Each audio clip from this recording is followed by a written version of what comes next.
So if you're confirmed as Secretary of Defense, you will oversee our military, including about 250,000 women who currently serve on active duty in the Army, the Navy, the Air Force, the Space Forces, and the Marines. And I have serious concerns that your behavior toward women disqualifies you from serving in this role.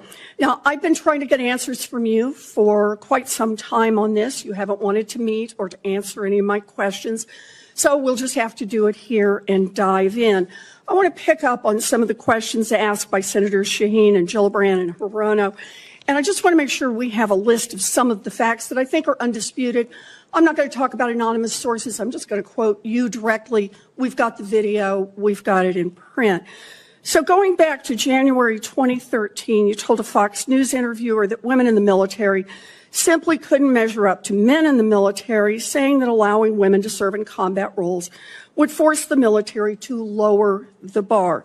You picked up on that same theme in 2015, making remarks on Fox News, referring to women in combat as, quote, it would erode standards.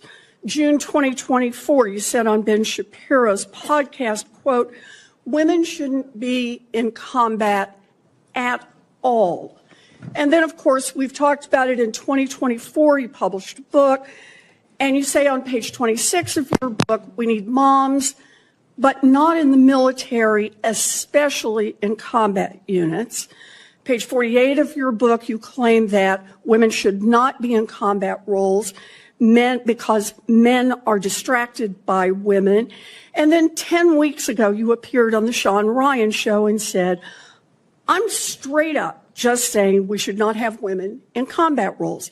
Now, I presume you recall making all these statements? Senator, I'm not familiar with the article you're pointing to in 2013, but it underscores my argument completely, because in that 2013 argument, I was talking about standards. No, standards are what it's always been about, Let's not Senator. have this same fight again. Always been about Senate I've quoted standards. you directly. We've got the video. We're happy to show it. But I want to be clear here. For 12 years, you were quite open about your views, and your views were consistently the same. Women are inferior soldiers, sailors, Marines, airmen, and guardians. And in case anyone missed the point, and these are your words from 10 weeks ago, women absolutely straight up should not be permitted to serve in combat. And I notice on each of these quotes, those are said without qualification. It's not by how much you can lift or how fast you can run. They don't belong in combat, period, or your words, straight up. And then on November 9th, 2024, just 32 days after your last public comment saying that women absolutely should not be in combat, you declared that, quote, some of our greatest warriors are women, and you support having them serve in combat. Now, that is a very, very big about face in a very, very short period of time. So help me understand, Mr. Hegseth, what extraordinary event happened in that 32-day period that made you change the core values you had expressed for the preceding 12 years? She did not begin by throwing an accusation across the room. She began with a number, 250,000. That is how many women are serving on active duty in the United States military right now. In the Army, Navy, Air Force, Space Force, and Marine Corps. 250,000 Americans wearing the uniform, risking their lives, building their careers, and depending on the judgment of the man sitting directly in front of Elizabeth Warren. And then Warren did what made the entire exchange so brutal. She did not guess. She did not gossip. Well, she did not hide behind anonymous sources. She brought receipts.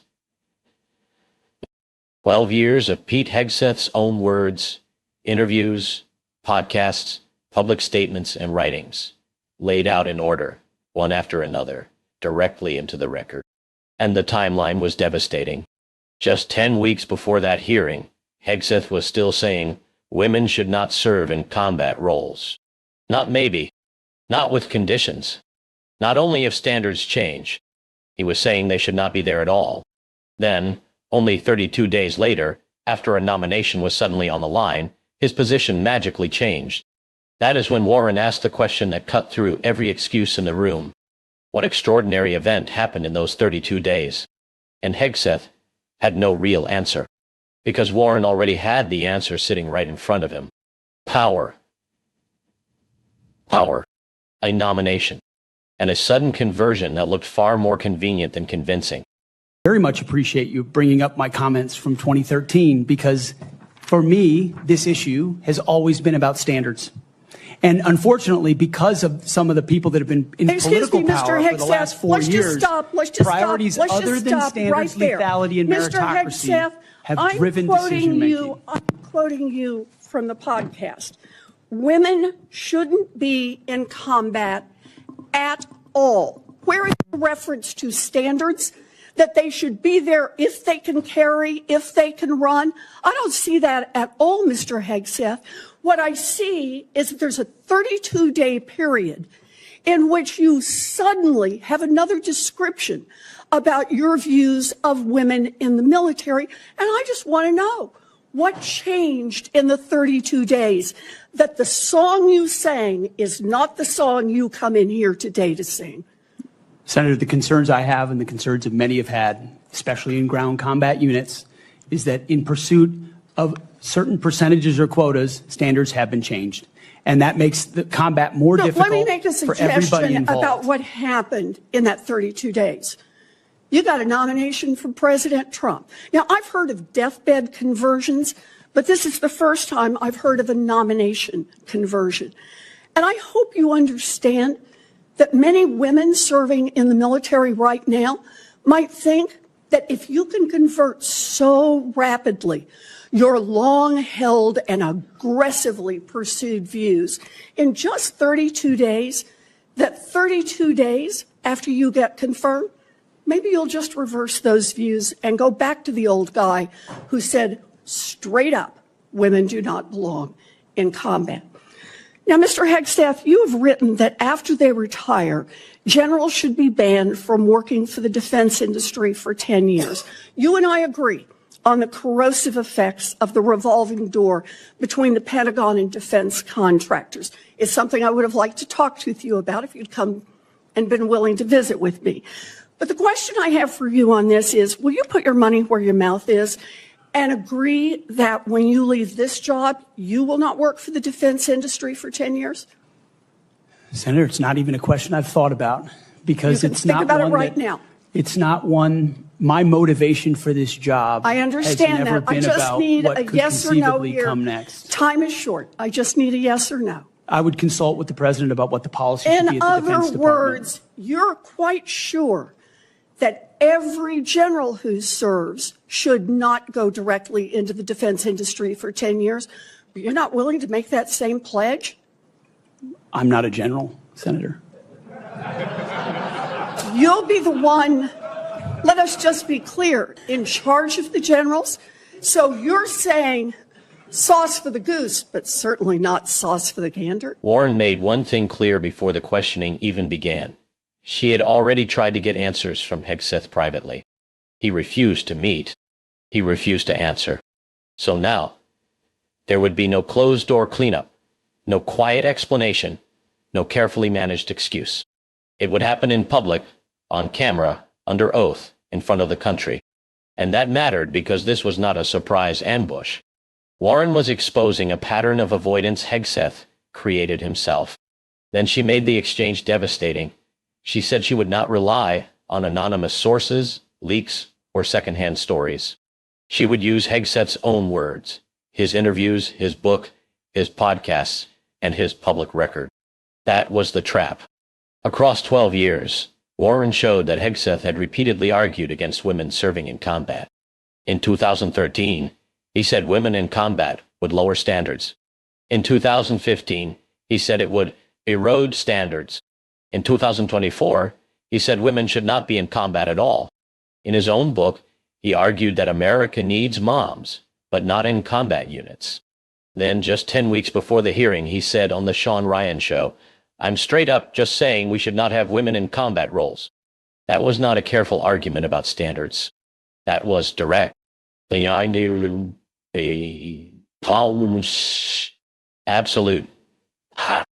Then suddenly, after Trump nominated him, Hegseth changed his position. Just 32 days later, he said some of America's greatest warriors are women and claimed he supported women in combat. That was not gradual growth. That was not deep reflection. That was a full reversal in 32 days. So Warren asked the only question that mattered. What extraordinary event happened in those 32 days? Hegseth tried to hide behind standards, but Warren cut through it. His own words did not say women could serve if they met the same standard.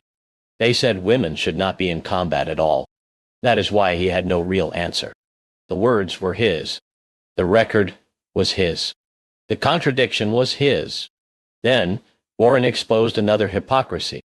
Hegseth had once argued that retired generals should be banned from working for defense contractors for 10 years. Warren asked if he would make the same pledge for himself. He refused. Instead, he said he would consult with the president. But Warren was not asking him to create national policy. He was asking whether he would live by the same ethical standard he wanted to impose on others. He would not commit. So the pattern became obvious. On women in combat, Hegseth had one position when speaking freely, and another when he needed confirmation.